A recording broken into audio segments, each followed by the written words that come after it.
கர்த்தராகிய இயேசு கிறிஸ்துவின் நாமத்தினாலே உங்கள் யாவரையும் வாழ்த்துகிறேன். தொடர்ந்து நம்ம சப்பனியா புஸ்தகத்தை படிக்கிறதுக்கு முன்பாக நம்முடைய மத்தியில் இருக்கிற தவபாண்டியன் அவர்களை ஜெபிக்கும்படி அன்பாய் கேட்டுக்கொள்கிறேன். தேவன் தாமே நம்ம ஒவ்வொருவருக்கும் தேவையான கிருபைகளை தருவாராக. நல்ல சுகத்தையும் பலத்தையும் தந்திருக்கிறார். தொடர்ந்து தேவனுடைய வார்த்தையை நம்ம படிக்கும் பொழுது அது நம்முடைய வாழ்க்கைக்கும் நம்முடைய ஊழியத்துக்கும் மிகவும் பிரயோஜனமா இருக்கிறதுக்காக தவபாண்டியன் ஜெபிப்பாங்க. ஹரியானால இருக்காங்க.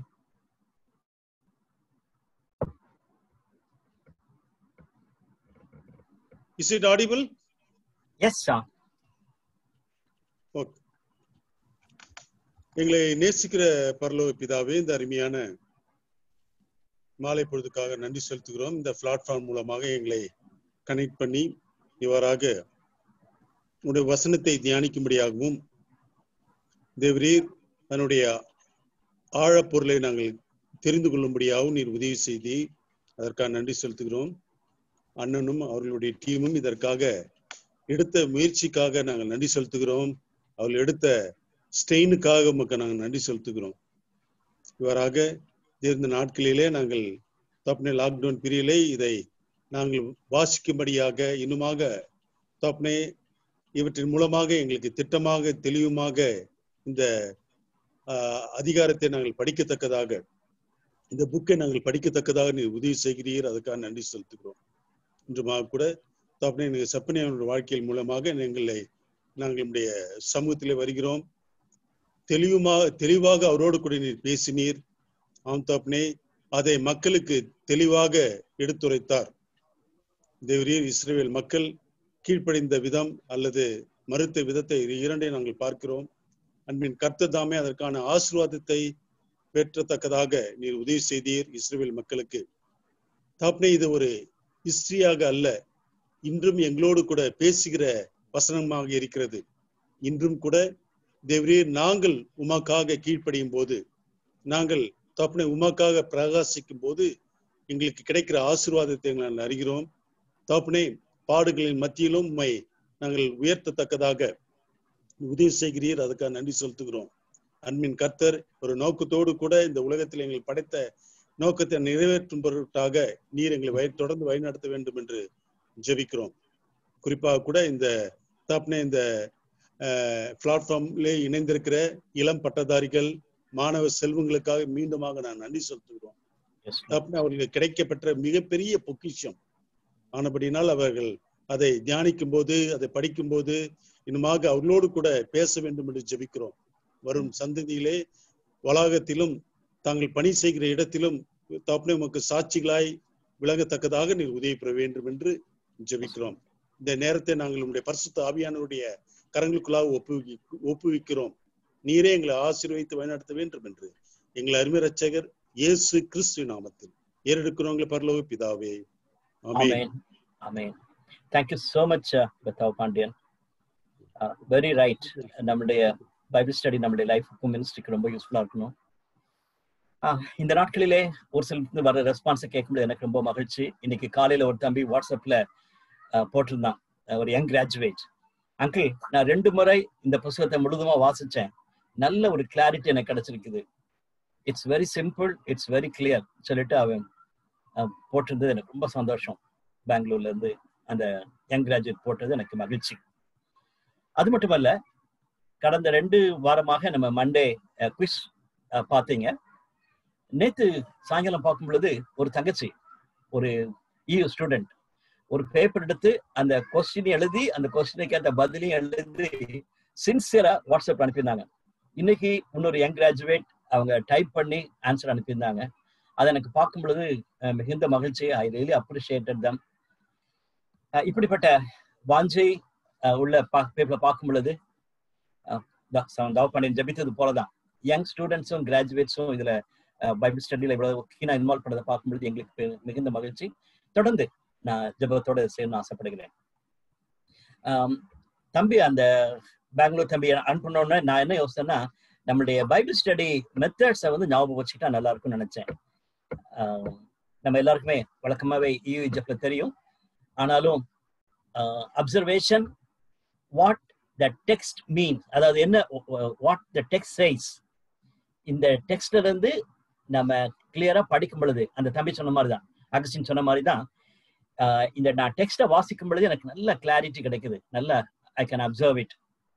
நம்ம எல்லாருமே இந்த பைபிள் ஸ்டடி மட்டுமல்ல, தொடர்ந்து நம்ம தனிப்பட்டதான் படிக்கும் பொழுதும் we need to continue to observe, இன்னும் அதிகமான விதத்தில் அப்சர்வ் பண்ண நல்லா இருக்கும்னு நினைக்கிறேன். ரெண்டாவது, we need to interpret what does the text mean. அந்த காலகட்டத்தில் பகுதியில் எழுதப்பட்டது, அதை இந்த நம்ம புரிந்து கொள்ள ஏற்ற மாதிரி அதை நம்ம அதில் என்ன மீன் பண்ணிருக்குன்னு சொல்லி நம்ம பார்க்க வேண்டியது இன்டர்பிரிட்டேஷன்.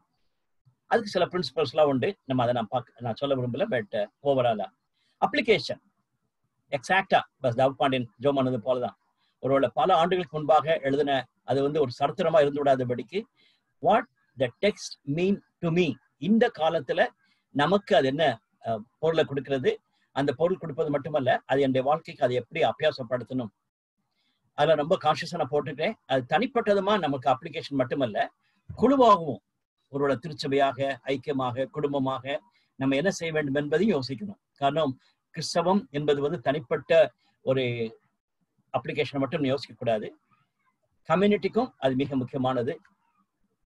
அதிலும் குறிப்பாக நம்ம ஓல்ட் டெஸ்டமென்ட் ப்ராஃபஸிஸை படிக்கும் பொழுது சவன் ஜெபித்தது போல தேவனுடைய மக்கள் கீழ்ப்படியாம போனதை பற்றி நம்ம படிக்கும் பொழுது தேவனுடைய மக்களாகிய நாம் மிகவும் கவனமா இருக்க வேண்டும் என்பதை கற்றுக்கொள்ள வேண்டும்.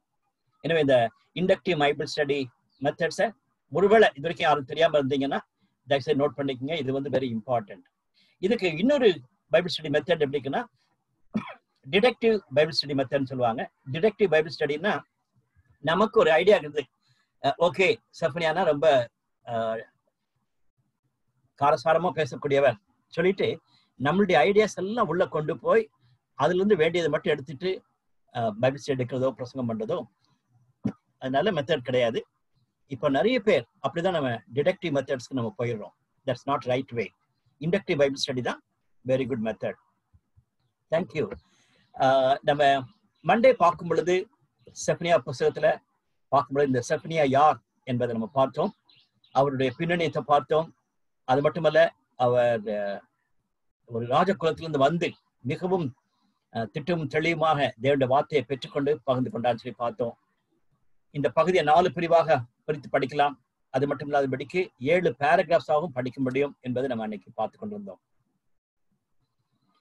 முதல் நாளிலே முதல் 6 வசனங்கள் ஒருவேளை அது இன்ட்ரடக்ஷன் சொல்லலாம், அதோடு கூட அந்த சீரியஸ்னஸ் ஆஃப் காட்ஸ் ஜட்ஜ்மெண்ட், தேவனுடைய அந்த தீர்ப்பு எவ்வளவு பயங்கரமானது என்பதை 4ஆம் 5ஆம் 6ஆம் வசனங்களில அதிகமாக பார்த்தோம். அதுதான் அந்த புத்தகத்தினுடைய துவக்கமாக கொடுக்கப்பட்ட பகுதி. 2வது நாள் நேற்று நம்ம பார்க்கும் பொழுது 3 பிரிவாக பிரித்து படித்தோம். 1ஆம் அதிகாரம் 7ஆம் வசனத்திலிருந்தே 2ஆம் அதிகாரம் 3ஆம் வசனம் வரைக்கும் தொடர்ந்து அந்த காட்ஸ் ஜட்ஜ்மெண்ட் எப்படியெல்லாம் அனௌன்ஸ் பண்ணப்படுகிறது, மக்களுக்கு கொடுக்கப்படுகிறது என்பதை கவனித்து பார்த்தோம். The description of the day of the Lord, 1ஆம் அதிகாரத்தினுடைய கடைசி 5 வசனங்களை பார்க்கும் பொழுது கர்த்தருடைய நாள் என்ற வார்த்தை மறுபடியும் கொடுக்கப்பட்டு அதனுடைய அந்த அதை பற்றி போடப்பட்டிருந்த காரியங்களை பார்த்து நம்ம நேற்று படித்தோம். கடைசியாக 3 வசனங்கள் 2ஆம் அதிகாரத்துல முதல் 3 வசனங்களை நம்ம பார்க்கும் பொழுது அது ஒரு பெரிய ஒரு ரே ஆஃப் ஹோப் மாதிரி இல்லாதபடிக்கு ஜட்ஜ்மெண்ட்டுக்குள்ள ஒரு வாய்ப்பை கொடுத்ததாக ஒரு செய்தியை பார்த்தோம். there is an invitation என்று நேற்று நம்ம பார்த்து கொண்டிருந்தோம். இன்னைக்கு 2ஆம் அதிகாரம் 4ஆம் வசனத்திலிருந்து 3ஆம் அதிகாரம் 8ஆம் வசனம் வரைக்கும் நம்ம பார்க்க போறோம். அது 2 பிரிவா பிரிக்கலாம். 2ஆம் அதிகாரத்தினுடைய 4ஆம் வசனத்திலிருந்து 15ஆம் வசனம் வரைக்கும் நிறைய தேசங்களுடைய பெயர்கள் போட்டிருக்குது. எருசலேமை சுத்திலும் 4 பக்கத்துல இருக்க தேசங்கள் பெயர்கள் கொடுக்கப்பட்டிருக்கிறது. அவங்கள பரிபூர்ணமாக முழுவதுமாக அழிக்க போகிறார் என்ற சத்தியத்தை ஆண்டவர் எச்சரித்து கொடுக்கிறார். ஏன் என்பதையும் அதுல குறிப்பிட்டு கொடுக்கிறார். Judgement on nations. நம்ம ஆமோஸ் புத்தகத்தை படிக்கும் பொழுது அதான் நான் பார்த்தோம். முதல் 2 அதிகாரங்கள்ல கிட்டத்தட்ட இதே மாதிரிதான் பார்த்தோம். பட் அது ரொம்ப டீட்டெயிலா இருந்துச்சு. அது 100 வருஷத்துக்கு முன்பாக எழுதப்பட்ட ஒரு புத்தகம். அதே இது வந்து இப்பொழுது செஃபனியா சதர்ன் கிங்டம்ல இருக்கிற மக்களுக்கு இதை எச்சரிப்பா கொடுக்கிறார். அதை தொடர்ந்து 3ஆம் அதிகாரத்தில் இருக்க முதல் 8 வசனங்களும் அந்த ஜட்ஜ்மெண்டோட சேர்ந்து வரக்கூடிய காரியம் தான். அதையும் நம்ம இன்னைக்கு படிக்க போறோம். முதல் 4 வசனங்களில அவங்களிடத்துல காணப்பட்ட அநீதியான காரியங்கள், எருசலேமிலே காணப்பட்ட அநீதியான காரியங்கள் என்று சொல்லலாம். 5ஆம் வசனத்திலிருந்து 8ஆம் வசனம் வரைக்கும் இருக்கிற பகுதியில பார்க்கும் பொழுது தேவனுடைய நீதி வெளிப்படுவதையும், ஆனாலும் அந்த மக்கள் அதுக்கு கீழ்ப்படியாமல் இருந்ததாகவும் நம்ம பார்க்க போறோம். அதுதான் இன்னைக்கு நம்ம படிக்க போற காரியங்கள். நம்முடைய மத்தியில சகோதரி பிரியா செந்தில் இருக்காங்க. அவங்க பாலக்காடு EGF மெம்பர். அவங்கள வாசிக்கும்படி கேட்டிருக்கேன். அவரோட இன்டர்நெட் ப்ராப்ளம் இருக்காதுன்னு நினைக்கிறேன். நெட் சரியா இருக்கா சிஸ்டர் பிரியா? அங்கிள் இருக்கு அங்கிள். தேங்க்யூ. சார் பிரியா 2ஆம் அதிகாரம் 4ஆம் வசனத்திலிருந்து. Okay uncle. காத்சா குடியேற்று அஸ்கலோன் பாழாகும். அஸ்தோத்தை பட்ட பகலிலே பறக்கடிப்பார்கள். எக்ரோன் வேரோடே பிடுங்கப்படும். சமுத்திரக்கரை குடிகளாகிய கிரேத்தியருக்கு ஐயோ! பெலிஸ்தரின் தேசமாகிய கானானே, கர்த்தருடைய வார்த்தை உனக்கு விரோதமாய் இருக்கிறது. இனி உன்னில் குடியில்லாதபடிக்கு உன்னை அழிப்பேன். சமுத்திரக்கரை தேசம் மேய்ப்பர் தங்கும் குடில்களும் ஆட்டு தொழுவங்களும் ஆகும். அந்த தேசம் யூதா வம்சத்தாரில் மீதியானவர்களின் வசமாகும். அவர்கள் அவ்விடங்களில் மந்தை மேய்ப்பார்கள். அஸ்கலோனின் வீடுகளிலே சாயங்காலத்திலே படுத்துக் கொள்வார்கள். அவர்களுடைய தேவனாகிய கர்த்தர் அவர்களை விசாரித்து அவர்கள் சிறையிருப்பை திருப்புவார். மோவாப் செய்த நிந்தனையையும், அம்மோன் புத்திரர் என் ஜனத்தை நிந்தித்து அவர்கள் எல்லையை கடந்து பெருமை பாராட்டி சொன்ன தூஷணங்களையும் கேட்டேன். ஆகையால் மோவாப் சோதோமை போலும், அம்மோன் புத்திரரின் தேசம் கொமோராவை போலுமாகி காஞ்சொரி படரும் இடமும் உப்பு பள்ளமும் நித்திய பாழுமாய் இருக்கும். என் ஜனத்தில் மீந்தவர்கள் அவர்களை கொள்ளையிட்டு என் ஜாதியில் மீதியானவர்கள் அவர்களை சுதந்தரித்துக் கொள்வார்கள் என்பதை என் ஜீவனை கொண்டு சொல்கிறேன் என்று இஸ்ரவேலின் தேவனாகிய சேனைகளின் கர்த்தர் உரைக்கிறார். அவர்கள் சேனைகளுடைய கர்த்தரின் ஜனத்துக்கு விரோதமாய் பெருமை பாராட்டி அவர்களை நிந்தித்தபடியினால் இது அவர்கள் அகங்காரத்துக்கு பதிலாக அவர்களுக்கு கிடைக்கும். கர்த்தர் அவர்கள் மேல் கெடியாயிருப்பார். பூமியில் உள்ள தேவர்களை எல்லாம் மெலிந்து போக பண்ணுவார். அப்பொழுது தீவுகளில் உள்ள சகல புறஜாதிகளும் அவரவர் தங்கள் தங்கள் ஸ்தானத்திலிருந்து அவரை பணிந்து கொள்வார்கள். எத்தியோப்பியராகிய நீங்களும் என் பட்டயத்தினால் கொலை செய்யப்படுவீர்கள். அவர் தமது கையை வடதேசத்துக்கு விரோதமாய் நீட்டி அசிரியாவை அழித்து நினிவேயை பாழும் வனாந்தரத்துக்கொத்த வறட்சியுமான ஸ்தலமாக்குவார். அதன் நடுவில் மந்தைகளும் ஜாதியான சகல மிருகங்களும் படுத்துக்கொள்ளும். அதனுடைய சிகரங்களின் மேல் நாரையும் கோட்டானும் இராத்தங்கும். பலகணிகளில் கூவுகிற சத்தம் பிறக்கும். வாசற்படிகளில் பாழ்கடிப்பு இருக்கும். கேதுரு மரங்களின் மச்சை திறப்பாக்கி போடுவார். நான் தான், என்னை தவிர வேறொருவரும் இல்லை என்று தன் இருதயத்தில் சொல்லி நிர்விசாரமாய் வாழ்ந்து களி கூர்ந்திருந்த நகரம் இதுவே. இது பாழும் மிருக ஜீவன்களின் தாபரமுமாய் போய்விட்டதே. அதன் வழியாய் போகிறவன் எவனும் ஈசல் போட்டு தன் கையை கொட்டுவான். இடுக்கண் செய்து ஊத்தையும் அழுக்குமாயிருக்கிற நகரத்துக்கு ஐயோ! அது சத்தத்துக்கு செவி கொடுக்கவில்லை. அது கடிந்து கொள்ளுதலை ஏற்றுக்கொள்ளவில்லை. அது கர்த்தரை நம்பவில்லை. அது தன் தேவனிடத்தில் சேரவில்லை. அதற்குள்ளே இருக்கிற அதன் அதிபதிகள் கெர்ச்சிக்கிற சிங்கங்கள். அதன் நியாயாதிபதிகள் சாயங்காலத்தில் புறப்படுகிறதும் விடியற்காலம் மட்டும் ஒரு எலும்பையும் மீதியாக வைக்காததுமான ஓநாய்கள். அதன் தீர்க்கதரிசிகள் வீண் பெருமையும் வஞ்சகமும் உள்ளவர்கள். அதன் ஆசாரியர்கள் பரிசுத்த ஸ்தலத்தை பரிசுத்த குலைச்சலாக்கி வேதத்துக்கு அநியாயம் செய்தார்கள். அதற்குள் இருக்கிற கர்த்தர் நீதியுள்ளவர். அவர் அநியாயம் செய்வதில்லை. அவர் குறைவில்லாமல் காலைதோறும் தம்முடைய நியாயத்தை விளங்க பண்ணுகிறார். அநியாயக்காரனோ வெட்கம் அறியான். ஜாதிகளை சங்கரித்தேன். அவர்கள் துருகங்கள் பாழாயின. அவர்களுடைய வீதிகளை ஒருவரும் கடந்து போகாதபடிக்கு பாழாக்கினேன். அவர்களுடைய பட்டணங்கள் மனுஷர் இல்லாதபடிக்கும் குடியில்லாதபடிக்கும் அவாந்தரையாயின. உன் வாசஸ்தலம் நிர்மூலமாகாதபடிக்கு நீ எனக்கு பயந்து கழிந்து கொள்ளுதலை ஏற்றுக்கொள் என்றேன். நான் அவர்களை எப்படி தண்டித்தாலும் அவர்கள் அதிகாலையில் எழுந்து தங்கள் கிரியைகளை எல்லாம் கேடாக்கினார்கள். ஆகையால் நான் கொள்ளையாட எழும்பும் நாள் மட்டும் எனக்கு காத்திருங்கள் என்று கர்த்தர் சொல்லுகிறார். என் சினமாகிய உக்கிர கோபத்தை எல்லாம் அவர்கள் மேல் சொரியும்படி ஜாதிகளை சேர்க்கவும் ராஜ்யங்களை கூட்டவும் நான் தீர்மானம் பண்ணினேன். பூமியெல்லாம் என் எரிச்சலின் அக்னியினால் அழியும். Thank you so much, sister. பெரிய passage, ரொம்ப அழகா வாசிச்சீங்க. I really appreciate that.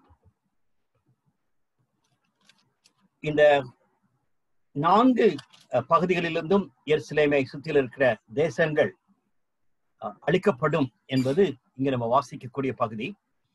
முதலாவதாக 4ஆம் அதிகாரத்திலிருந்து 4ஆம் வசனத்திலிருந்து 7ஆம் வசனம் வரைக்கும் இருக்கிற பகுதியில அவர் மேற்கில் இருக்கக்கூடிய தேசத்தை பற்றி அவர் பேசுகிறார். சப்பனியா குறிப்பிட்டு சொல்லும் பொழுது துவக்கத்துல இஸ்ரவேலுடைய மேற்கு பகுதியில் இருக்கிற தேசம் பாலஸ்தீனா தேசம். அதை குறித்து நம்ம வாசிக்கும் பொழுது ரொம்ப ஆச்சரியமா இருக்கிறது. சமுத்திரக்கரை குடிகளாகிய கிரேத்தியருக்கு ஐயோன்னு சொல்லி சொல்றாருல, பெலஸ்தரின் தேசமாகிய கானானேன்னு சொல்றாரு. நம்ம யோசுவா புஸ்தகத்தை நம்ம பார்த்தோம்னா யோசுவா 13ஆம் அதிகாரம் 2-3 வசனங்களை பார்க்கும் பொழுது யோசுவா அந்த கானான் தேசத்தை பிரித்து எல்லா தேசங்களுக்கும் கொடுக்கும் பொழுது இந்த 5 பாலஸ்தீன் பட்டணங்கள், அதாவது 5 ரூலர்ஸ் இருக்க பாலஸ்தீன தேசத்துல ரூலர்ஸ் இருக்கிறவங்க, they stayed back. So that means இப்போ நம்ம பேசிட்டு இருக்க மாதிரி இஸ்ரேவேலுக்கும் பாலஸ்தீனுக்கும் சண்டை போட்டுட்டு இருக்காங்க, அவங்க 2 பேரும் ரொம்ப தங்களுடைய இடங்களுக்காக போட்டி போட்டுட்டு இருக்காங்கன்னு சொல்றத it is right from the history, right from day 1. எப்போ இஸ்ரேல் ஜனத்தார் எகிப்தை விட்டுட்டு போய் கானான் தேசத்தை போடாங்களோ அப்பவுமே அது ஸ்டார்ட் ஆயிடுச்சு. இங்க 5ஆம் வசனத்துல பாருங்க, பெலிஸ்தரின் தேசமாகிய கானானே என்று சொல்லுகிறார். ஆக்சுவலா கானான் தேசம் இஸ்ரவேலுடையது. ஆனா அங்கேயும் ஒரு சில குறிப்பிட்ட பட்டணங்கள் பாலஸ்தீனத்துல இருந்திருக்கிறது. சரி, அது மட்டுமல்ல, அதை தொடர்ந்து அவங்க இஸ்ரேல் ஜனத்திற்கு ஒரு தலைவலியாவே இருந்தாங்க. எப்பவுமே அவங்க எப்பெல்லாம் சான்ஸ் கிடைக்குதோ அப்பெல்லாம் அடிச்சாங்க. ஒரு பெஸ்ட் எக்ஸாம்பிள் கோலியாத்தை போல ஒரு பெரிய ஆள் பாலஸ்தீனன். அவன் நீங்களை நடிச்சு பாருங்க, அப்புறம் நாங்கெல்லாம் உங்களுக்கு இதாயிரும் சொல்லிட்டு வந்தான். சவுல் கூட அவர் எதிர்த்து போக முடியாம இருந்தாரு. ஆனா அற்புதமான விதத்துல தேவன் தாவீதை பலப்படுத்தி அந்த கோலியாத்தை கொண்டான்னு சொல்லி பார்க்கிறோம். அவர் ஒரு பலஸ்தீனர். சோ இது தொடர்ந்து இஸ்ரேல் ஜனத்தின் மேல அவங்க செயல்பட்டு வந்தாங்கன்னு சொல்லி நம்ம பார்க்கிறோம். இங்க தேவன் என்ன சொல்கிறார்னா, அந்த ஜனத்தை நான் அழிப்பேன், அந்த தேசம் யூதா வம்சத்தாரின் மீதியானவர்களின் கை வசமாகும் என்று சொல்லுகிறார். 7ஆம் வசனத்துல பார்க்கிறோம், அவர்களுடைய தேவனாகிய கர்த்தர், அதாவது இஸ்ரவேலுடைய தேவனாகிய கர்த்தர் அவர்களை விசாரித்து அவர்கள் சிறையிருப்பை திருப்புவார் என்று சொல்கிறார். முதலாவது பனிஷ்மெண்ட் மேற்கு பகுதியில் இருக்கிற பாலஸ்தீனருக்கு. அடுத்தது 8ஆம் வசனத்திலிருந்து 11ஆம் வசனம் வரைக்கும் இருக்கிற பகுதியில மோவாப், அம்மோனியர், அந்த ஜனத்தாரை குறித்து நம்ம வாசிக்கிறோம். அவங்களுடைய நிந்தனையும் அந்த மக்கள் பெருமை பாராட்டி இஸ்ரவேலுக்கு பண்ண துரோகங்களையும் ஆண்டவர் ஞாபகம் வைத்து சொல்லதான் நம்ம பார்க்கிறோம். அவங்க யாரு? அவங்க இன்ஃபேக்ட் ஆபிரகாமுடைய சொந்தமாயிருந்த லோத்துக்கு பிறந்த பிள்ளைங்க இவங்க 2 பேருமே. நம்ம அதை ஆதியாகமம் 19ஆம் வாசிக்கிறோம்.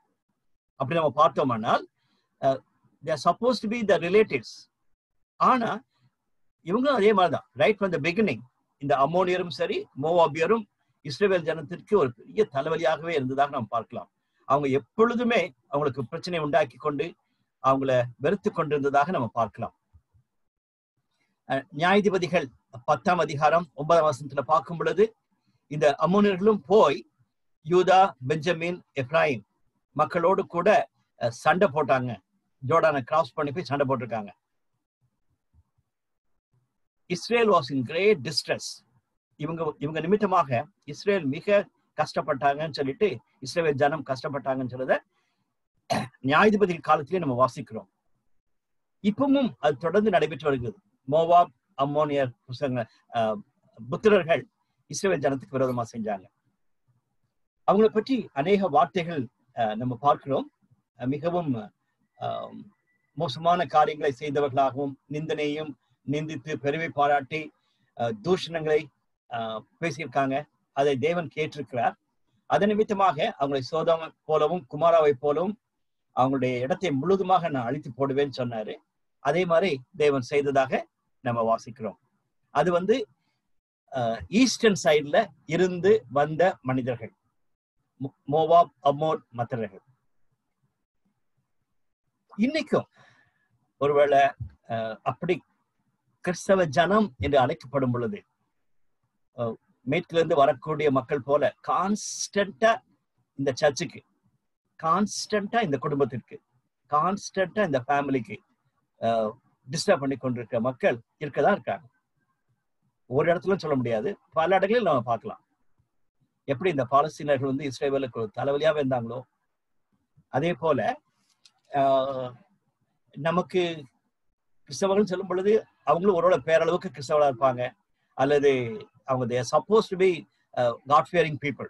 ஆனா அவங்களுடைய பின்னணிக்கு நிமித்தமாக நம்முடைய திருச்சபைக்கு மிகவும் வேதனை கொடுக்கக்கூடிய மக்களை இன்னைக்கு நம்ம பார்த்து கொண்டிருக்கிறோம்.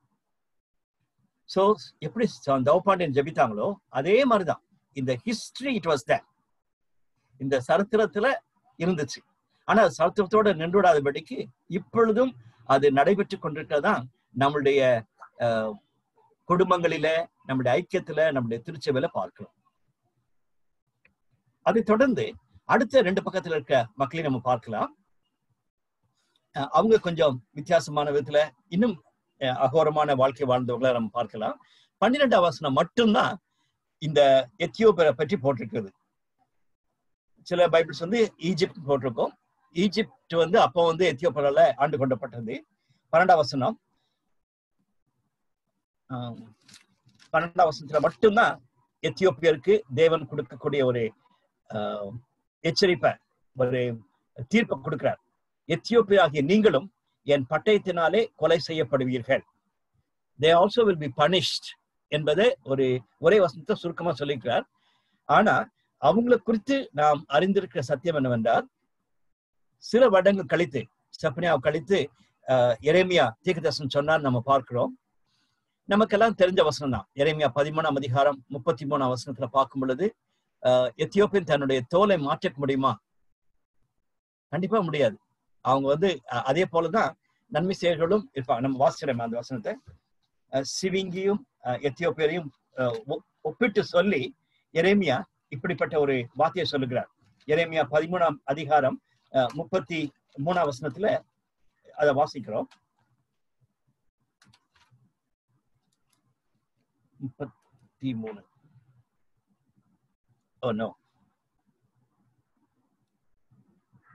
23 வெரி சாரி 23. எத்தியோப்பியன் தன் தோலையும் சிவிங்கி தன் புள்ளிகளையும் கூடுமானால் தீமை செய்ய பழகின நீங்களும் நன்மை செய்யக்கூடும்.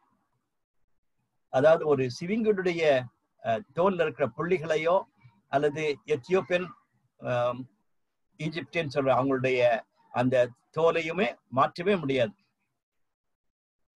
அதே போலதான் தீமை செய்ய பழகின நீங்களும் நன்மை செய்யக்கூடுமோ என்று ஆண்டவர் கேட்கிறார்.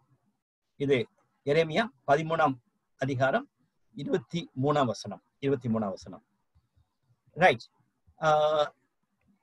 இந்த ஜனத்தை குறித்து நம்ம பார்க்கும் பொழுது நம்முடைய மத்தியிலையும் இது மாதிரி ஒரு சிலர் இருக்காங்க. அவங்கள மாற்றவே முடியாதுன்னு சொல்ற அளவுக்கு,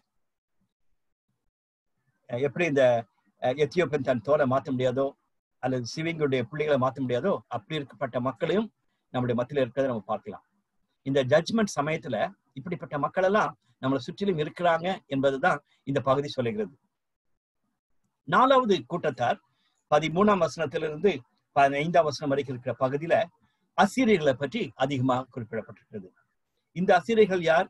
இவங்களுடைய சகோதரர்களாகிய வடக்கு தேசத்துல இருக்கிற இஸ்ரவேல் ஜனத்தை பரிபூர்ணமாக அழித்தவங்க. 2 ராஜாக்கள் 17ஆம் அதிகாரத்துல அது முழுவதுமா நம்ம வாசிக்கலாம். அந்த முழு அதிகாரத்திலும் அதை நம்ம கிளியரா தெரிகிறது. எப்படி இந்த அசீரியர்கள் வந்து தீர்க்கதரிசிகள் ஆமோஸ், மீகா, ஹோசியா, ஏசாயாலாம் குறிப்பிட்டு சொன்னாலும் கூட கேட்காம வாழ்ந்தது நிமித்தமாக அவங்க அசீரியர்களால கிறிஸ்து பிறப்பதற்கு முன்பாக 722ஆம் ஆண்டு பரிபூர்ணமாக அடிக்கப்பட்டு போனதாக நம்ம பார்க்கிறோம். இந்த அசீரியன்ஸ் வந்து அவங்கள இஸ்ரவேல் ஜனத்தை அடித்த பின்பு தொடர்ந்து ஒரு பெரிய தேசமாக, பெரிய ராஜ்யமாக அவங்க மாறி வாழ்ந்து கொண்டிருந்ததாக நாம் பார்க்கலாம். அவங்களுடைய தலைநகரம் வந்து நினிவே. அதனாலதான் இங்க செப்பனியா சொல்லும்போது சொல்லுகிறார், நான் தான், என்னை தவிர வேறு ஒருவரும் இல்லை என்று தன் இருதயத்திலே சொல்லி நிர்விசாரமாய் வாழ்ந்து களி கூர்ந்த நகரம் இதுவே. பொழுது நம்ம டக்குன்னு பார்க்கும் பொழுது we can identify with some people. ஒரு சில தேசங்கள், ஒரு சில கூட்டத்தின் மக்களை அப்படி சொல்லிட்டு இருக்காங்க. நான் தான், என்னை தவிர வேறு யாரும் கிடையாது, நான் எல்லாத்தையும் பார்த்துடுவேன்னு சொல்லிட்டு பெருமையா பேசக்கூடிய மக்கள் இன்னைக்கு தேவனுடைய ஜனத்துக்கு விரோதமாக அல்லது தேவனுக்கு பயப்படக்கூடிய மக்களுக்கு விரோதமாக வாழ்ந்து கொண்டிருக்கிறாங்க. இந்த அசீரியர்கள் வந்து அவங்களுடைய பலன், அதன் நிமித்தமாக அவங்க they thought they are very strong people அப்படின்னு நினைச்சிட்டு இருந்தாங்க. நம்மளை யாரும் அசைக்க முடியாது என்று இருந்தாங்க. பட் சரித்திரம் சொல்லுகிறது என்னவென்றால், பாபிலோனியர் வந்து இஸ்ரவேல் ஜனத்தை அழிக்கிறதுக்கு முன்பாகவே அசீரியன்ஸை முழுவதுமாக அழித்த பின்புதான் அவங்க இஸ்ரவேலுக்குள்ளே வந்தாங்கன்னு சொல்லி பார்க்கிறோம். ஆண்டவர் சொன்னது போல அவங்களை முழுவதுமாக அழித்து போட்டார் என்று நம்ம பார்க்கலாம். அசீரியன்ஸ் பிறகு வந்து இல்லவே இல்லை. ஈவன் இதுக்கு முன்னால குறிப்பிட்டிருக்கிற எத்தியோப்பியர்களும் அவங்களும் நம்ம பார்க்கும் பொழுது பாபிலோனர்களால பரிபூர்ணமா அழிக்கப்பட்டாங்கன்னு சொல்லி பார்க்கிறோம். இதுல இருந்து நம்ம பார்க்கக்கூடிய ஒரு சத்தியம் என்னவென்றால், தேவன் நியாய தீர்ப்பை கொடுக்கிறேன் என்று சொல்லும் பொழுது தீர்க்கதரிசியாகிய செப்பனியா மூலமாக இந்த மக்களுக்கு கொடுக்கப்பட்ட செய்திகளை நம்ம பார்க்கும் பொழுது நம்ம அறிந்து கொள்ள வேண்டிய மிக முக்கியமான சத்தியங்கள் ஒன்று என்னன்னா, ஆண்டவர் எப்பொழுதுமே எதையும் பார்க்கிறார். காலத்துல நடக்கிற காரியங்கள் கண்ணில்லையான்னு சொல்லி நம்ம சொல்லவே கூடாது. ஆண்டவர் அதெல்லாமே கவனிக்கிறார். கண்டிப்பா நீதி நியாயத்தை கொடுப்பார். நம்ம ஆண்டவருடைய பிள்ளைகளாகிய திருச்சபையின் மக்கள், ஐக்கியத்தின் மக்கள், கிறிஸ்தவ குடும்பங்கள் மிகவும் கவனமாக தேவனுக்கு பயப்படுகிற பயத்தோடு கூட தேவன் நமக்கு உதவி செய்வார் என்ற நம்பிக்கையை இன் பிட்வீன் 1 or 2 பிளேசஸ்ல நமக்காக கொடுக்கப்பட்டிருக்குது, அவங்களுக்காக இல்ல. 7ஆம் வசனத்தினுடைய பின்பகுதியில பார்க்கும் பொழுது, அவர்களுடைய தேவனாகிய கர்த்தர் அவர்களை விசாரித்து அவர்கள் சிறையிருப்பை திருப்புவார் என்று போட்டிருக்குது. கர்த்தர் அவர்களுக்கு முழுமா செஞ்சாலும் கூட நமக்கு ஒரு சில பாதுகாப்பை கொடுக்கிறார் என்ப சத்தியத்தை இங்கு நம்ம பார்க்கலாம். ஒருவேளை இஸ்ரவேல் ஜனத்துக்கு மட்டுமல்ல, இந்த காலகட்டத்திலும் நாம பல விதங்களிலே சோர்ந்து போயிருப்போமானால், ஒரு சில குடும்பங்களுக்கு, ஒரு சில திருச்சபைக்கு மிகவும் பிரச்சனைகளை கொடுக்கக்கூடிய மக்களை நம்ம பார்க்கிறோம். அப்படிப்பட்ட ஒரு சிச்சுவேஷன்ல நம்ம தான் தைரியமா ஆண்டவரை நோக்கி பார்க்கணும். தேவன் நமக்கு விடுதலை கொடுப்பார் என்ற நம்பிக்கையோடு கூட நம்ம இருக்கணும். ரைட். 3ஆம் அதிகாரம் முதல் 4 வசனங்களில இஸ்ரவேல் மக்களை குறித்து போடப்பட்ட காரியங்கள். இந்த 8 வசனமுமே மற்ற தேசங்களை குறித்து அல்ல, இஸ்ரவேல் ஜனத்தை குறித்து கொடுக்கப்பட்டதா நம்ம பார்க்கலாம். தி அன்ரைச்சஸ் அண்ட் அன்ஜஸ்ட் ஜெருசலேம், அநீதி நிறைந்திருக்கிற காரியங்களை குறித்து நிறைய வார்த்தைகள் இங்க போடப்பட்டிருக்கு நம்ம பார்க்கலாம். இடுக்கன் செய்து ஊத்தையும் அழுக்கையுமா இருக்கிற நகரத்திற்கு ஐயோ, அவர்களை குறித்து எருசலேம் பட்டணத்தை பற்றி சொல்லும் பொழுது, அந்த நகரத்தை பற்றி சொல்லும் பொழுது வார்த்தையை பாருங்க. அவங்க சின்ஃபுல் பீப்புளாக, அன்ஃபெய்த்ஃபுல் பீப்புளாக இருந்ததாக நம்ம பார்க்கலாம். தமிழ்ல வந்து அது அது என்று கொடுக்கப்பட்டிருக்கு. இங்கிலீஷ்ல பாத்தீங்கன்னா சீன் போட்டிருக்கோம். அதாவது ஒரு பட்டணத்தை குறித்து போடப்பட்ட ஒரு காரியத்தை நம்ம பார்க்கலாம். அது என்ன? எருசலேம் பட்டணத்தை பற்றி. அந்த எருசலேம் பட்டணம் சத்தத்திற்கு செவி கொடுக்கவில்லை, அதை கடிந்து கொள்ளுதலை ஏற்றுக்கொள்ளவில்லை, அது கர்த்தரை நம்பவில்லை, அது தன் தேவனிடத்தில் சேரவில்லை. அவங்களுக்கு காணப்பட்ட குணாதிசயங்கள் என்று பார்க்கும் பொழுது தேவனிடத்துல சேருவதற்கு மனசு இல்லை, அவங்களுக்கு தேவனோட கீழ்ப்படிய மனசு இல்லை. அவங்களுக்கு சுற்றிலும் இருக்க ஜனங்கள் மிக மோசமான ஜனங்களா இருக்காங்க. ஆண்டவர் அவர்களை அழிப்பேன் என்று சொல்லிக் கொண்டிருக்கிறார். ஆனா திருச்சபையின் மக்களும் அப்படிதான் இருக்காங்க. அதாவது தேவனுடைய ஜனம் என்று அழைக்கப்படுகிறவர்களும் அப்படி இருக்கதான் இந்த இடத்துல நம்ம பார்க்கிறோம். அது மட்டுமல்ல, 3-4 வசனங்களை பார்க்கும் பொழுது இன்னும் ஸ்பெசிபிக்காக ஆண்டவர் அவங்க செய்யக்கூடிய காரியங்களை குறித்து சொல்லுகிறார்.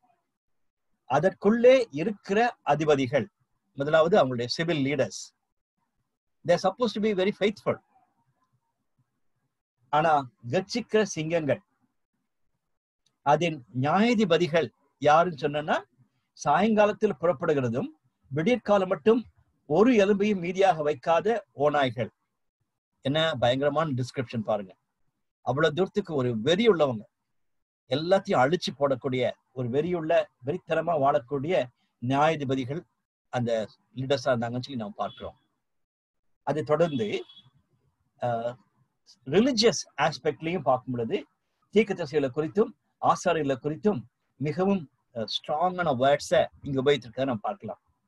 அதன் தீர்க்கதரிசிகள் வீண் பெருமையும் வஞ்சகமும் உள்ளவர்கள்.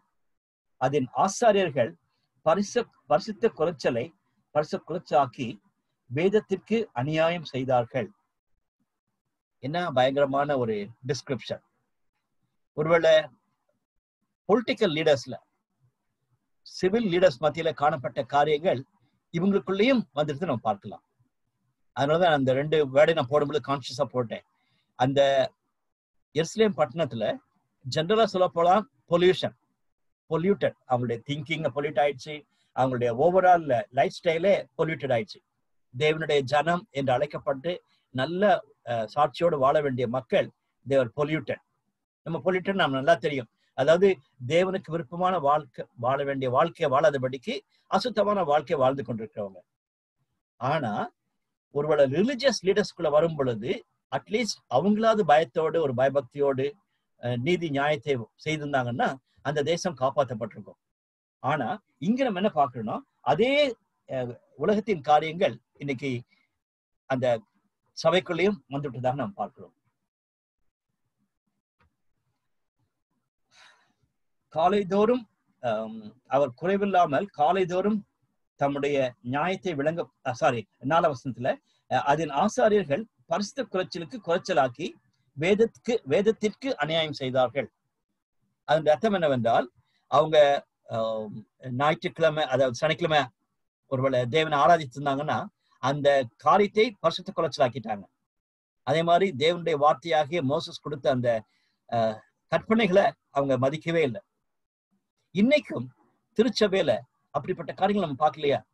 அது என்ன ஒரு திருச்சபையா இருந்தாலும் சரி, சரியா, நம்ம ஒரு குறிப்பிட்ட இந்த சபைதான் அந்த சபைதான் நம்ம சொல்லணும் அவசியமே கிடையாது. தேவனுடைய ஜனத்தின் மத்தியில அந்த பரிசுத்த குலைச்சல் குறைந்து கொண்டே போகிறது. உலகத்தில் காணப்படக்கூடிய காரியங்கள் எல்லாம் இன்னைக்கு சபையில நடந்து கொண்டுட்டு நம்ம பார்க்கலாம். மிகவும் மிகவும் வருத்தமான ஒரு காரியம். அதோடு கூட இந்த வேதத்திற்கு அநியாயம் செய்தார்கள் என்ற பிரைஸை நம்ம பார்க்கும் பொழுது 2-3 காரியங்கள் சொல்லலாம். ஒண்ணு வேதத்தை அவங்க நேசிக்கவே இல்லை. பைபிள் இருந்துச்சு கண்டிப்பா. உங்களை இப்பவும் சர்ச்சில் பைபிளை வாசிக்காம இருக்காங்கன்னா இல்ல கண்டிப்பா வாசிப்பாங்க. ஆனா பைபிளுக்கு கொடுக்க வேண்டிய கனத்தை கொடுப்பது கிடையாது. நம்பர் 2, வேதத்துக்கு அநியாயம் செய்தார்கள் சொல்லும் பொழுது வேதம் சொல்லுகிறபடி வாழாதபடிக்கு அவங்களுடைய வாழ்க்கைக்கும் வேதத்தில் இருக்க சத்தியத்திற்கும் பயங்கர வித்தியாசம் இருக்க நம்ம பார்க்கலாம். 3வது காரியம் நான் என்ன பார்க்கிறேன்னா, அந்த 4ஆம் வசனத்துல பார்க்கும் பொழுது இது ஆசாரியர்கள் தான் செஞ்சாங்கன்னு சொல்லி போடப்பட்டிருக்கிறது. சோ மக்கள் மத்தியில வேத வசனம் கனப்படப்படலன்னா அதற்கு காரணம் கண்டிப்பா யாருன்னா ஆசாரியர்கள் தான். அதை உண்மையான விதத்துல போதித்து கருத்தாய் வாசிக்கக்கூடிய மக்கள் இல்லைன்னா நேச்சுரலா இந்த பிரச்சனை வரும் என்பதை நம்ம பார்க்கலாம். எனவே கிறிஸ்துவுக்கு பிரியமானவர்களே, என்னுடைய ஒரு பெரிய பாரம் என்னன்னா, இன்னைக்கு நம்மளுடைய திருச்சபையின் போதர்களுக்காக, ஆசாரியர்களுக்காக சபையில பொறுப்படுத்திருக்க மக்களுக்காக அவங்க நல்லா இருந்தாங்கன்னா திருச்சபை கண்டிப்பா நல்லா இருக்கும். பயப்படக்கூடிய ஒரு போதகர், வேதத்தை நேசிக்கக்கூடிய ஒரு போதகர், வேத வசனங்களை கவனித்து போதிக்கக்கூடிய ஒரு போதகர் இருப்பாரானால் கண்டிப்பா அந்த திருச்சபையில மக்களும் இருப்பாங்க. பட் ஒரு கூட்டத்தார் அதுக்கும் கவலைப்படாதபடிக்கு பாவமான வாழ்க்கையில் வாழ்ந்து கொண்டிருப்பாங்க. ஆனா நம்முடைய பாஸ்டர் ஒரு ஆவிக்குரிய ஒரு பாஸ்டராக இருந்து நம்முடைய திருச்சபையின் மூப்பர்கள் நல்ல ஆவிக்குரிய மக்கள் இருந்தாங்கன்னா அந்த திருச்சபை உயிர் மீட்சி பெற்றதாக காணப்படும். நம்ம பழைய பாட்டுல பார்க்கும் பொழுது எங்கெங்கெல்லாம் வேத வசனம் கனப்படுத்தப்படுகிறதோ அங்கெல்லாம் எழுப்புதல் வந்ததாக நாம் பார்க்கலாம். எனக்கு மிகவும் பிடித்தமான ஒரு பகுதி என்னன்னா, இந்த காலத்துக்கு பின்பாக, அதிலும் குறிப்பாக பாபிலோனிலிருந்து வெளியே வந்த பிறகு அவங்களுக்குள்ள ஒரு பயம் வந்துச்சு. ஆண்டவர் கொடுத்த வார்த்தை எவ்வளவு நீதி நியாயம் உள்ளது, நம்ம தேவனுடைய வார்த்தையை கனப்படுத்தணும் என்ற எண்ணம் அவங்களுக்குள்ளே வந்த பொழுது நெகேமியா, எஸ்ரா என்ற தேவனுடைய மனிதர்கள் வந்து தேவனுடைய வார்த்தைக்கு கொடுத்த கனத்தை நம்ம பார்க்கலாம். நம்ம எல்லாரும் அறிந்திருக்கிறபடி எஸ்ரா வந்து அப்படிப்பட்ட வேத வாசனத்திற்கு முக்கியத்துவம் கொடுத்தவர். 7ஆம் அதிகாரம் 10ஆம் வசனம் அப்படிதான் வாசிக்கிறோம். பரிபூர்ணமாக தேவனுடைய வார்த்தைக்கு நியாயம் கொடுக்கணும்னு ஆசைப்பட்டவர். அதை தொடர்ந்து நெகேமியா வந்த பிறகு நெகேமியா 8ஆம் அதிகாரத்தை நீங்க படிச்சு பார்த்தீங்கன்னா ரொம்ப ஆச்சரியமா இருக்கும். நெகேமியா 8ஆம் அதிகாரத்துல தேவனுடைய வார்த்தை அங்க கனப்படுத்தப்படுகிறது. அவங்க தேவனுடைய வார்த்தைக்கு கேட்டு மக்கள் பயந்தாங்கன்னு சொல்லி பார்க்கலாம். ஒரு வசனத்தை நான் வாசிக்க விரும்புகிறேன். நெகேமியா 8ஆம் அதிகாரம் 8ஆம் வசனம். எனக்கு பிடித்தமான வசனங்களில இது ஒரு வசனம். நெகேமியா 8:8. அவர்கள் தேவனுடைய நியாயப்பிரமாண புஸ்தகத்தை தீர்க்கமாக வாசித்து அர்த்தம் சொல்லி வாசித்ததை அவர்களுக்கு விளங்க பண்ணினார்கள். அதுக்கு முந்தின பகுதியை வாசிச்சு பார்த்தீங்கன்னா நெகேமியா, எஸ்ரா நிற்கிறாங்க. அவங்களோட கூட சேர்ந்து மற்ற தலைவர்களும் ஒரு பெரிய பிளாட்ஃபார்ம்ல நின்று வேத வசனத்தை வாசிச்சாங்களாம். வேத வசனத்தை வாசிச்ச பிறகு அங்க இருக்கிற மக்களுக்கு வந்து ஒவ்வொருவரா விளக்கம் கொடுத்தாங்களாம். அப்படி கொடுக்கப்படும் பொழுது இந்த வசனத்தை வாசிக்கிறோம். அவர்கள் தேவனுடைய நியாயப்பிரமாண புஸ்தகத்தை தீர்க்கமாக வாசித்து அர்த்தம் சொல்லி வாசித்ததை அவர்களுக்கு விளங்க பண்ணினார்கள். அடுத்த வசனம் பாருங்களேன். ஜனங்கள் எல்லாரும் நியாயப்பிரமாண வார்த்தைகளை கேட்ட பொழுது அழுதபடியால் எப்போ தேவனுடைய வார்த்தையை கேட்கும் பொழுதே, அங்க அற்புதங்கள் நடக்கல, மற்ற பெரிய வித்தியாசமான காரியங்கள் எதுவும் நடக்கல. இந்த மக்கள் முன்னால நின்று வேதத்தை வாசிக்கிறாங்க, அதை விளக்கி காட்டுறாங்க, மக்கள் அழுகிறாங்க. என்ன ஒரு பியூட்டிஃபுல் டிஸ்கிரிப்ஷன் பாருங்களேன். அந்த ரிவைவல் வரணும்னு சொல்லும் பொழுது தேவனுடைய வார்த்தை எங்க கனப்படுத்தப்படுகிறதோ, எங்க சனத்துல போதிக்கப்படுகிறதோ அங்க எழுப்புதல் உண்டு. அப்பதான் நெகேமியாவும் எஸ்ராவும் ஜனங்களுக்கு விளக்கி காட்டின லேவியரும் சகல ஜனங்களை நோக்கி, இந்த நாள் உங்கள் கர்த்தராகிய தேவனாகிய கர்த்தருக்கு பரிசுத்தமான நாள், நீங்கள் துக்கப்படவும் அளவும் வேண்டாம் என்றார்களாம். அவ்வளவு அழுதுருக்காங்க வேத வார்த்தையை கேட்கும் பொழுது. மை பிரதர்ஸ் அண்ட் சிஸ்டர்ஸ், ஒருவேளை நம்ம எல்லாருமே பைபிள் ஸ்டடி எடுக்கிறவங்களா இருப்போம். ஸ்டூடெண்ட்ஸா இருக்கலாம், கிராஜுவேட்ஸா இருக்கலாம். நம்ம போய் மற்றவங்களுக்கு பைபிள் ஸ்டடி எடுக்கிறோம். நிறைய நேரத்துல சர்ச்சில் பிரசங்கம் பண்றதுக்கோ அல்லது மற்ற இடத்துல பிரசங்கம் பண்ணுவதற்கு அல்லது பைபிள் ஸ்டடி எடுக்கிறதுக்கு நம்ம எல்லாருமே நம்மளை ஒப்பு கொடுத்துட்டோம். இந்த விதத்துலதான் நம்ம மனசுல வைத்துக்கொள்ளணும். தேவனுடைய வார்த்தையை எந்த விதத்திலும் கனவீனப்படுத்தாதபடிக்கு, தேவனுடைய வார்த்தைக்கு நம்ம எந்த விதத்திலும் அநியாயம் செய்யாதபடிக்கு அதை நம்ம நேசிக்கணும். அதை நம்ம மற்றவங்களுக்கு வாழ்ந்து காட்டணும், மற்றவங்களுக்கு அதை போதிக்கணும். அப்போ அந்த திருச்சபை உயிருள்ளதாக காணப்படும். அதே நேரத்துல நிறைய பேர் நம்ம அப்படிப்பட்ட ஒரு போதக பணியில் இல்லாதபடிக்கு இருக்கலாம். அப்படி இல்லாம இருந்தாலும் நம்மளுடைய போதகர்களுக்காக, நம்மளை வழி நடத்துகிற ஆவிக்குரிய தலைவர்களுக்காக நம்ம தொடர்ந்து ஜெபிக்க கடமைப்பட்டிருக்கிறோம். இந்த செஃபனியா புத்தகத்தில் நம்ம பார்க்கக்கூடிய காரியங்கள் மற்ற தலைவர்களை போல திருச்சபையின் தலைவர்களும் மாறிக்கொண்டே இருக்கிறார்கள் என்பது ஒரு பெரிய சவால். இந்த காலத்திற்கும் அது உண்மை என்பதை நம்ம பார்க்கலாம். 5ஆம் வசனத்திலிருந்து ஒரு ஷிஃப்ட் இருக்கிறத நீங்க பார்க்கலாம். இதுவரைக்கும் அநீதியாய் வாழ்ந்த மக்களை குறித்து முதல் 4 வசனங்களில் சொன்னவர் 5ஆம் வசனத்துல அதற்குள் இருக்கிற கர்த்தர் நீதியுள்ளவர். எதற்குள்? அந்த இஸ்ரவேல் மக்களுடைய ஜனத்துக்குள் இருக்கிற கர்த்தர் நீதியுள்ளவர் என்று போடப்பட்டிருக்கிறது. ஒருவேளை இன்னைக்கும் எந்த ஒரு திருச்சபையும் நான் குறைய சொல்லாத படிக்க திருச்சபையில ஒரு கூட்டத்தார் பயபக்தியோடு இருக்காங்க. காரணம் தேவனுடைய பிரசன்னம் அங்க இருக்கிறது. Dear brothers and sisters, ஒருவேளை அதை நம்ம உணர்ந்தோம்னு சொன்னோம்னா மற்றவங்களை நம்ம குறை சொல்ல மாட்டோம். மற்ற இந்த திருச்சபை மோசம், அந்த திருச்சபை மோசம் என்று நம்ம சொல்லிட்டே இருக்க மாட்டோம். தேவனுடைய பிரசன்னம் அங்க இருக்கும். அதற்குள் இருக்கிற கர்த்தர் நீதியுள்ளவர் என்ற உணர்வு நமக்கு வந்து சென்றனா நீங்க பாருங்களேன், இந்த 4 வசனங்களை பார்க்கும் பொழுது இது நம்ம சொல்றதுக்கே என்ன சொல்லலாம், அந்த நம்பிக்கையே இல்லை. இப்படிப்பட்ட மக்கள் மத்தியில இந்த கர்த்தர் நீதியுள்ளவரா இருப்பாரா என்று நம்ம யோசிக்கலாம்.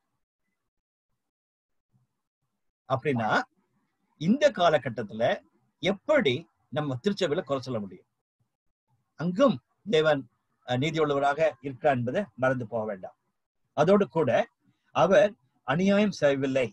அவர் குறைவில்லாமல் காலைதோறும் தம்முடைய நியாயத்தை விளங்க பண்ணுகிறார் என்று அவரை குறித்து போடப்பட்டிருக்கிறது. அதுல குறிப்பா சொல்ல போகும் பொழுது நம்ம எல்லாருக்கும் தெரியும், புலவல் புஸ்தகத்துல காலைதோறும் அவருடைய கிருபைகள் புதிதா இருக்கின்றன சொல்லிட்டு எரேமியா பாடல் பாடுகிறார். காலைதோறும் அவருடைய கிருபைகள் புதிதா இருக்குன்னு சொல்லிட்டு இங்க இந்த கான்டெக்ஸ்ட் வந்து வித்தியாசம். கிருபை பற்றி போடக்கூடிய காரியம் இல்ல, இங்கு நியாய தீர்ப்பை குறித்து பேசக்கூடிய ஒரு காரியம். அங்க அவர் என்ன சொல்றாருன்னா, காலைதோறும் எச்சரிப்பின் சத்தத்தை கொடுத்து கொண்டே இருக்கிறார். காலைதோறும் அவர் தம்முடைய நியாயத்தை விளங்க பண்ணி கொண்டிருக்கிறார் என்று சொல்லப்பட்டிருக்கிறது. அதுக்கும் இதுக்கும் ஒரு பெரிய வித்தியாசம் இருக்குது. அதான் நான் சொல்ல விரும்புறதுன்னா, இன்னைக்கும் ஆண்டவர் மறுபடியும் நம்மளை எச்சரித்து சொல்லிக்கொண்டே இருக்கிறார். தங்களுடைய இருதயத்தை கடினப்படுத்தக்கூடிய மக்கள் வேகமாய் அதிகரித்துக் கொண்டிருக்க காலகட்டத்துல நானும் நீங்களும் மிகவும் ஜாக்கிரதையா இருக்கணும். போதகர்கள், ஒருவேளை திருச்சபையின் தலைவர்கள், ஆண்டவர் டெய்லி அவங்களுக்கு வார்னிங் கொடுத்தாலும் கூட அதை குறித்து யோசிக்காதபடிக்கு வாழ்ந்து கொண்டிருக்கிறாங்க. அதை தொடர்ந்து அவங்களுடைய மேலே ஆண்டவர் கொடுக்கக்கூடிய காரியங்களை குறித்து அவர் குறிப்பிட்டு சொல்லுகிறார். ஜாதிகளை சங்கரித்தேன், அவர்கள் துருகங்கள் பாலாயின, அவர்களுடைய வீதிகளை ஒருவரும் கடந்து போகாதபடிக்கு பாழாக்கினேன், அவருடைய பட்டணங்கள் மனுஷர் இல்லாதபடிக்கு குடியில்லாதபடிக்கு அவாந்திர வரை ஆறின. So God's judgement is real. இது வந்து தீர்க்கதரிசனமா கொடுக்கப்பட்ட வார்த்தை. சில வருஷங்கள் கழித்து செப்பனியா சொன்னது போலதான் இஸ்ரவேல் பட்டணத்துல மக்களே இல்லாதபடிக்கு பாபிலோனை வந்து அடித்து சென்றுட்டாங்கன்னு நம்ம பார்க்கலாம். உன் வாசஸ்தலம் நிர்மூலபடிக்கு நீ எனக்கு பயந்து கடிந்து கொள்ளுதலை கற்றுக்கொள் என்றேன். நான் அவர்களை எப்படி தண்டித்தாலும் அவர்கள் அதிகாலையில் எழுந்து தங்கள் கிரைகளெல்லாம் கேடாக்கினார்கள். ஆகையால் நான் கொள்ளையிட விரும்பும் நாள் மட்டும் எனக்கு காத்திருங்கள் என்று கர்த்தர் சொல்லுகிறார் சொல்லிட்டு இந்த ஜனத்தை குறித்து அவர் குறிப்பிட்டு பேசுகிறார். அதனுடைய அர்த்தம் என்னன்னா, தேவன் தன்னுடைய ஜனத்துக்கு மிகுந்த எச்சரிக்கை கொடுத்தாலும் கூட அவங்க கீழ்ப்படியாத நிமித்தமாக இந்த சாபத்தையும் அவருடைய தீர்ப்பையும் பெற்றுக்கொள்ள வேண்டியதாக இருந்ததாக நாம் பார்க்கலாம். 3 காரியங்கள் அப்கோர்ஸ் எரேமியா 7ஆம் அதிகாரத்திலேயும் இதேதான் வாசிக்கிறோம். நான் மறுபடியும் நான் உங்களுக்கு சொல்லியும் நீங்க கேட்காம இருக்கிறீங்களேன்னு சொல்லிட்டு தேவன் மிகவும் வருத்தத்தோடு சொல்லுகிறார். ஆக்சுவலா இந்த பகுதிக்கு பின்பாக தான் இந்த எரேமியா 7ஆம் அதிகாரம் எழுதப்பட்டிருக்கிறது. அதன் அர்த்தம் என்னவென்றால், அவங்க கொஞ்ச நாள் இந்த 7ஆம் வசனத்துல போட்டிருக்கிறதுபடி நீ எனக்கு பயந்து கடிந்து கொள்ளுதலை ஏற்றுக்கொள் என்றேன், ஆனாலும் நீங்க அதை கேட்கலன்னு சொல்றாரு. எரேமியா மூலமாக அவர் சொல்ற அந்த வசனம் எனக்கு ரொம்ப ஆச்சரியமா இருந்துச்சு. 7ஆம் அதிகாரம் 13ஆம் வசனத்துல இப்படியாக நம்ம வாசிக்கிறோம். நீங்கள் இந்த கிரியைகள் எல்லாம் செய்தீர்கள், நான் உங்களுக்கு ஏற்கனவே சொல்லி வந்திருந்தும் நீங்கள் கேளாமலும் நான் உங்களை கூப்பிட்டும் நீங்கள் உத்தரவு கொடாமலும் போனபடியினால் என் நாமம் தரிக்கப்பட்டதும் நீங்கள் நம்பிக்கை கொண்டிருக்கிறமான இந்த ஆலயத்திற்கும் உங்களுக்கும் உங்கள் பிதாக்களுக்கும் நான் கொடுத்த ஸ்தலத்துக்கும் நான் சீலோவுக்கு செய்தது போல செய்வேன் என்று எச்சரிக்கை கொடுத்த எரேமியா மூலமாக சொல்லுகிறார். முன்னாலேயே செப்பனியா மூலமா கொடுத்தாரு, உங்களுக்கு நான் வாய்ப்புகளை கொடுத்தேன்னு சொல்றாரு. இன்னைக்கு அதுதான் நான் சொல்ல விரும்புகிறேன். ஒருவேளை தனிப்பட்ட வாழ்க்கையிலும் சரி, குடும்பமாக, திருச்சபையாக அப்படிப்பட்ட வார்னிங்ஸ் நம்ம வாங்கியிருந்தோம்னா எவ்வளவு தூரத்துக்கு கவனமா இருக்கிறோம்னு சொல்லிட்டு நம்ம இன்னைக்கு யோசித்து பார்க்கணும். இந்த பகுதியை நான் படிக்கும் பொழுது அதை நான் அதிகமாக உணர முடிகிறது.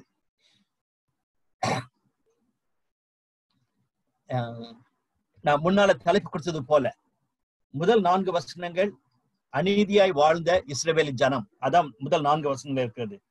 அடுத்து இருக்கிற 4 வசனங்களில தேவனுடைய கிருபை, தேவனுடைய இரக்கம் கொடுக்கப்படுகிறது நம்ம பார்க்கலாம். ஆனாலும் என்ற ஒரு வார்த்தையை நம்ம பார்க்கிறோம். 5ஆம் வசனத்துல பாத்தீங்கன்னா அநியாயக்காரனோ வெட்கம் அறியான் என்ற ஒரு ஃப்ரேஸ் இருக்கிறது. அதை இங்கிலீஷ்ல பாத்தீங்கன்னா yet the unrighteous know no shame. yet the unrighteous, அநியாயக்காரங்க. இவ்வளவு தூரத்துக்கு ஆண்டவர் சொல்கிறார். 5ஆம் வசனத்தை நம்ம பார்க்கும் பொழுது ஆண்டவர் நமக்கு அவர் நீதி உள்ளவரா இருக்காரு, அவங்களுக்கு குறையில்லாம விளக்கி காண்பித்துக் கொண்டே இருக்காருன்னு சொன்னாலும் கூட அநியாயம் செய்கிறவங்க yet the unrighteous know no shame, அதாவது வெக்கமே படாதபடிக்கு, நம்ம தமிழ்ல சொல்றோம்ல, சூடு சொரணையே இல்லாதபடிக்கு வாழக்கூடிய மக்களாக அவங்க இருக்கிறாங்க. என்ன வருத்தமான ஒரு சம்பவம். இன்னைக்கும் நம்ம அப்படி மாறி போல கடவுளுடைய கிருபையினால ஒருவேளை ஒரு சில கிறிஸ்தவர்களை பார்க்கும் பொழுது, ஒரு சில திருச்சபைகளை பார்க்கும் பொழுது தேவன் எச்சரித்தும் அநியாயம் செய்கிறவங்க கொஞ்சம் கூட வெக்கப்படாதபடிக்கு பணத்தின் மேல, அசுத்தமான காரியங்கள் மேல இச்சை வைத்து அவங்க வாழ்ந்து கொண்டிருக்க நம்ம பார்க்கலாம். மிகவும் வேதனையான ஒரு காரியம். 7ஆம் வசனத்தினுடைய கடைசி பகுதியில அவர்கள் அதிகாலையிலே எழுந்து தங்கள் கிரிகளெல்லாம் கேடாக்கினார்கள். அவர்கள் அதிகாலையிலே எழும்பி தங்கள் கிரிகளெல்லாம் கேடாக்கினார்கள். இவ்வளவு ஆண்டவர் வாய்ப்பை கொடுத்தோம், கிருபையை கொடுத்தோம், தொடர்ந்து அவங்க தங்களுடைய வாழ்க்கையில இப்படிப்பட்ட ஒரு அகோரமான வாழ்க்கைய டெய்லி எழும்பினோன்னு ஒரு பயம் கிடையாதபடிக்கு தேவனுக்கு விரோதமா பாவம் செய்தாங்கன்னு சொல்லி பார்க்கிறோம். ஒருவேளை செப்பனியா புத்தகத்தை நம்ம படிக்கும் பொழுது அது ஒரு பெரிய வேதனையாவே நான் சொன்னேன் காண்பித்து சொல்லிட்டு கடைசி வசனத்துக்கு வந்துட்டோம். இனிமேல் ஒரு பெரிய மீட்சி வருது. அதனால இதான் செப்பனியா புத்தகத்தினுடைய மிகவும் ஒரு கடினமான ஒரு வசனமாக அல்லது மோசமான ஒரு வசனமாக நம்ம பார்க்கலாம். ஆகையால் நான் கொள்ளையிட எழும்பும் நாள் மட்டும் எனக்காக காத்திருங்கள் என்று கர்த்தர் சொல்லுகிறார். ஆனா அதுக்கு அவங்க அந்த day of the Lord is going to come சொல்லிட்டு என் சினமாகிய உக்கிர கோபத்தை எல்லாம் அவர்கள் மேல் சொரியும்படி ஜாதிகளை சேர்க்கவும் ராஜ்யங்களை கூட்டவும் நான் தீர்மானம் பண்ணினேன். பூமி எல்லாம் என் எரிச்சலின் அக்கிலியினால் அழியும். பூமி எல்லாம் என் எரிச்சலின் அக்கினியினால் அழியும். ஒரு கம்ப்ளீட் டிஸ்ட்ரக்ஷன் இந்த ஹோல் வேர்ல்ட்ல வரும்னு சொல்லிட்டு ஆண்டவர் சொல்லுகிறார். அதாவது தேவனுடைய அந்த அகோரமான கோபம் அவர் மேல் அந்த தேவன் வைத்திருந்த அந்த பெரிய அந்த எண்ணத்தை இந்த வசனத்துல வாசிக்கிறோம். நான் சொன்னது போல செப்பனியா புஸ்தகத்துல 1ஆம் அதிகாரத்துல இருந்தே 3ஆம் அதிகாரம் 8ஆம் வசனம் வரைக்கும் கான்ஸ்டன்டாக அப்படிப்பட்ட ஒரு தேவனுடைய கோப ஆக்னை நாள், மிகவும் பயங்கரமான நாள் என்று பேசிக்கொண்டே இருக்கிறார். அது மற்ற மக்கள் மேலும் மட்டுமல்ல, தேவனுடைய ஜனத்தின் மேலும் இருக்கிறதாக நாம் பார்க்கலாம். இந்த வசனத்துல குறிப்பிட்டது போல பூமி எல்லாம், நேற்று நம்ம பார்த்தோம், இங்கே தான் நம்ம பார்க்கிறோம், பூமி எல்லாம் என் எரிச்சலின் அக்கிலியினால் அழியும். மை பிரதர்ஸ் அண்ட் சிஸ்டர்ஸ், நான் இன்னைக்கு ரெண்டு வித்தியாசமான காரியங்கள் நான் பேசிக்கொண்டிருக்கேன். ஒண்ணு இந்த பூமி முழுவதுமாக தேவன் அழிக்கக்கூடிய காரியத்தை குறித்து நம்ம பார்க்கும் பொழுது ஒரு நாள் வரப்போகிறது, அப்ப முழு பூமியும் அழிந்து போக போறது, ஒரு புதிய வானமும் புதிய பூமிக்குள்ள நம்ம போக போறோம். That's the second coming of the Lord. அதுதான் மிக மிக the greatest day of the Lord என்று சொல்லக்கூடியது. அப்படிப்பட்ட பயங்கரமான நாள், பூமி எல்லாம் அழிந்து போகக்கூடிய, எரிச்சலின் அக்லினால் எரிந்து போகக்கூடிய நாள் வரப்போகிறது. அதே நேரத்துல இன்னொரு பகுதி என்னன்னா, திருச்சபைக்கு விரோதமாக, தேவனுடைய ஜனத்துக்கு விரோதமாக மக்கள் வாழும் பொழுது, செய்யும் பொழுது தேவன் இப்பொழுது தீர்ப்பு கொடுத்து கொண்டிருக்கிறார். You don't need to wait for second coming. இப்பொழுதே தேவன் செய்கிறார். நமக்கு பார்க்கும் பொழுது அப்படி நம்பிக்கையே இல்லாதபடி இருக்கா, இவங்களை ஒண்ணும் செய்ய முடியாது, இவங்க அப்படிதான் இருப்பாங்கன்னு சொல்லி நம்ம நினைச்சிட்டு இருக்கோம். ஆனா அவங்களுக்குள்ள ஒரு பெரிய அசைவை உண்டாக்கி தேவன் மகத்தான காரியங்களை செய்கிறார். அதனால நம்ம சோர்ந்து போகாதபடிக்கு ஜெபத்தோடு we have to face the future. That's what I wanted to tell you. ஒரு நெகட்டிவாக அல்லது அவ்வளவுதான் ஒண்ணுமே செய்ய முடியாது நம்ம எனக்குலாம் சில நேரத்தில் அப்படிதான் ஃபீலிங்ல வந்துடும். செகண்ட் கமிங் தான் ஒரே ஒரு ஆன்சர், அதுக்கு முன்னால ஒரு ஆன்சர் இல்லைன்னு சொல்ற மாதிரி. இந்த பொலிட்டிக்கல் சிச்சுவேஷன்ஸை பார்க்கும் பொழுது, திருச்சபையில நடக்கிற சம்பவங்களை பார்க்கும் பொழுது, நல்ல கிறிஸ்தவ தலைவர்களுக்குள்ள காணப்படக்கூடிய காரியங்களை பார்க்கும் பொழுது, நல்ல கிறிஸ்தவ குடும்பங்களிலே காணப்படக்கூடிய காரியங்களை பார்க்கும் பொழுது there is no hope என்ற ஒரு எண்ணம் நமக்குள்ள வரதை நம்ம பார்க்கலாம். அப்படி இல்லாதபடிக்கு நம்மளை தாழ்த்தி தேவனுடைய முகத்தை நோக்கி பார்க்கணும். The people around us are facing God's judgment. What is my attitude towards suffering? கிறிஸ்தவர்கள் இல்லாத மக்கள் மத்தியில, ஒரு சில பொலிட்டிக்கல் லீடர்ஸ் மத்தியில தேவனுடைய ஜட்ஜ்மெண்ட் நம்ம நல்லா பார்க்க முடிகிறது. ஒரு சில குடும்பங்களில நீங்க கிளியரா சொல்லலாம், தேவனுடைய சாபம் அவங்க மேல இருக்கிறத, தேவனுடைய பனிஷ்மெண்ட் அவங்க மேல இருக்கிறத நம்ம கண் கூட பார்க்கிறோம். அப்ப நம்மளுடைய ஆட்டிடியூட் என்ன? ஒரு ஆட்டிடியூட் என்ன வேணும், அவங்க இப்படி வாழ்ந்தாங்கல்ல சொல்லிட்டு. ரெண்டாவது ஆட்டிடியூட்னா நான் அவங்கள மாதிரி இல்லை, நான் ஃபார் பெட்டரா இருக்கேன், என்ன ஆண்டவர் ஒன்றும் செய்ய மாட்டாரு சொல்லி யோசிக்கக்கூடிய ஆட்டிடியூட். அது மாதிரி டிஃப்ரெண்ட் ஆட்டிடியூட்ஸ் வர சான்ஸ் இருக்குது. நம்மளுடைய ஜட்மெண்ட் மேல, நம்ம மேல இருக்க ஜட்மெண்ட் இல்ல, மற்றவங்க மேல இருக்க ஜட்மெண்ட்டை பார்த்து ஆட்டிடியூட் மாற முடியும். யோசிச்சு பார்க்கலாம். ரெண்டாவது காரியம், do I really see the difference between truth and false in Christianity? நம்மளுடைய சர்ச்ல, கிறிஸ்தவர்கள் மத்தியில, கிறிஸ்தவ குடும்பங்கள் மத்தியில, விசுவாசிகள் ஊழியக்காரங்க சொல்லிட்டாலும் கூட மத்தியில சில காரியங்கள் இன்னைக்கு எப்படி செப்பனியா தீர்க்கதரிசி பார்க்கிறாரோ அப்படி ஒரு கண்ணோட்டம் நமக்கு இருக்கான்னு சொல்லி யோசிச்சு பார்க்கலாம். அவங்கெல்லாம் ஒரு கிறிஸ்தவங்க, அவங்கெல்லாம் இந்த சர்ச்சுக்கு போறாங்க, அவங்கெல்லாம் ஒழுங்கா பைபிள் வாசிக்கிறாங்க சொல்லிட்டு நம்ம ஒரு பெரிய சொல்லிட்டு இவங்க பிரச்சனையே கிடையாது, அந்த சர்ச்சுக்கு போறவங்க தான் மோசம், அது மாதிரி ஒரு பிராடா நம்ம சொல்றதுக்கு வாய்ப்பு இருக்கிறது. அப்படி இல்லாதபடிக்கு கிறிஸ்தவர்கள் மத்தியிலே, கிறிஸ்தவ குடும்பங்கள் மத்தியிலே காணப்படக்கூடிய உண்மையையும் உண்மை இல்லாத தன்மையும் பார்க்கணும். இன்னைக்கு மத்தியானம் கூட we had a meeting, அதை பற்றி பேசிட்டு இருக்கும் பொழுது ஒரு சில விசுவாசிகளை நாங்க மீட் பண்ணி ஒரு சில காரியங்களை பற்றி பேசிட்டு இருக்கும் பொழுது அதுதான் பாரத்தோடு பார்க்கிறோம். எந்த ஒரு திருச்சபையின் பின்னணியமா இருந்தாலும் சரி, அங்க நடக்கிற காரியங்கள், அங்க இருக்கிற தலைவர்களுடைய நிலைமையை பார்க்கும் பொழுது மிகவும் வேதனையாக காணப்படுகிறது. அது இயக்கமா இருக்கலாம், அது திருச்சபையா இருக்கலாம், அது கிறிஸ்தவ தலைவர்களா இருக்கலாம், அது கிறிஸ்தவ குடும்பங்களா இருக்கலாம். பட் நம்ம கொஸ்டின் என்னன்னா, to you see a difference? அப்படி இல்லாதபடிக்கு கண்ணை மூடிட்டு எல்லாமே நல்லா இருக்குன்னு நினைச்சிட்டு இருக்கோமா? கடைசியா நம்முடைய தேவன் எவ்வளவு இரக்கம் உள்ளவர் நம்ம பார்க்கிறோம். செப்பனியால ஒரு இரக்கமே இல்லாதபடிக்கு தான் போனாலும் கூட அந்த ஜட்ஜ்மெண்ட் மத்தியிலையும் நம்முடைய தேவன் நீதியுள்ளவர், அங்க அவங்க மத்தியில இருக்கார் என்ற ஒரு வார்த்தை இருக்கிறது. திரும்ப திரும்ப அவளோட பேசி கொண்டிருக்கான்னு சொல்லி எரேமியாவும் சொல்லுகிறார். இன்னைக்கு நம்ம எப்படி ரெஸ்பாண்ட் பண்றோம்னு யோசிச்சு பார்க்கலாம். தேவன் நம்மளை தொடர்ந்து நம்மளோட பேசிட்டு இருந்தாரு, ரெஸ்பாண்டே பண்ணாம இருந்தோம்னா இன்னைக்கு எச்சரிக்கப்படுகிறோம். ஜபிக்கலாம். எங்கள் அன்பின் ஆண்டவரே, இந்த செப்பனியா புஸ்தகத்தினுடைய மிகவும் ஸ்ட்ராங்கான வேர்ட்ஸை நாங்க படித்து கொண்டிருக்கிறோம். ஆண்டவரே, இந்த தீர்ப்பை தேவனுடைய மக்களுக்கும் சரி, அவருடைய சுற்றிலும் இருக்கிற மக்களுக்கும் செப்பனியா திட்டவும் தெளிவுமாக எழுதியிருக்கதா நாங்கள் பார்க்கிறோம். தகப்பனே, எங்களுக்குள்ளே ஒரு பயத்தை தாரும். அப்படிப்பட்ட ஒரு செய்தியை எங்களோடு கூட நீர் கொடுப்பீரானால் நாங்கள் அது பயத்தோடு எடுத்துக்கொள்ளவும், மற்ற உலகத்தின் மக்களை போல எனக்கு ஒன்றும் ஆகாதுன்னு சொல்லிட்டு நிர்விசாரமாய் வாழ்ந்து விடாதபடிக்கு எனக்கு உதவி செய்யும், எங்கள் ஒவ்வொருவருக்கு நீ உதவி செய்யும். அதே போல இந்த வேளையிலும் எங்களுடைய குடும்பத்திலும் எங்களுடைய திருச்சபையிலும் ஆண்டவரே, உங்களுடைய நாமம் தரிக்கப்பட்ட மக்கள் மிகவும் பரிதாபமாய் வாழ்ந்து கொண்டிருக்கும் பொழுது ஆண்டவரே, ஒரு சில செய்திகளை கேட்கும் பொழுது வேதனைப்படுகிறோம். செக்குலர் நியூஸ் பேப்பர்ல வந்து கொண்டிருக்க கத்தாவே, இப்பொழுது கூட அந்த நேஷனல் சர்ச்ல 17 வருஷமா ஒர்க் பண்ணிட்டு இருந்த அந்த சகோதரன் குடும்பமாக தற்கொலை பண்ண போகிறேன்னு சொல்லிக் கொண்டிருந்த காரியங்கள், இது போல அநேக காரியங்களை நாங்கள் திருச்சபையில நாங்கள் கேள்விப்பட்டு கொண்டிருக்கிறோம். ஆண்டவரே, இப்படிப்பட்ட அகோரமான நாட்களை நாங்கள் கடந்து போகும் பொழுது எங்களுடைய திருச்சபையின் தலைவர்களுக்கு அந்த ஒரு பயத்தை தாரும். திருச்சபையின் போதகர்களுக்கு வேதத்தை கொடுக்க வேண்டிய கனத்தை தாரும். அப்படிப்பட்ட ஒரு எழுப்புதலை எங்களுடைய தமிழகத்திலே திருச்சபையின் மத்தியிலே நீ தர வேண்டும் என்று நாங்கள் தாழ்மோடு செபிக்கிறோம். எங்களையும் இப்படி பார்த்து தாழ்த்தி கொடுக்கிறோம். தொடர்ந்து நாங்கள் நாளைக்கு பாசிட்டிவாக செப்பனியாவுடைய புத்தகத்தை நாங்கள் முடிக்கும் பொழுது கர்த்தருடைய ஆவியானவர் எங்களுக்கு உதவி செய்ய நாங்கள் செபிக்கிறோம். உங்களுடைய பாத்திரம் எங்களை தாழ்த்துகிறோம். எல்லாவற்றையும் கர்த்தராகிய இயேசு கிறிஸ்து ஜெபிக்கிறோம் நல்ல பிதாவே. ஆமென்.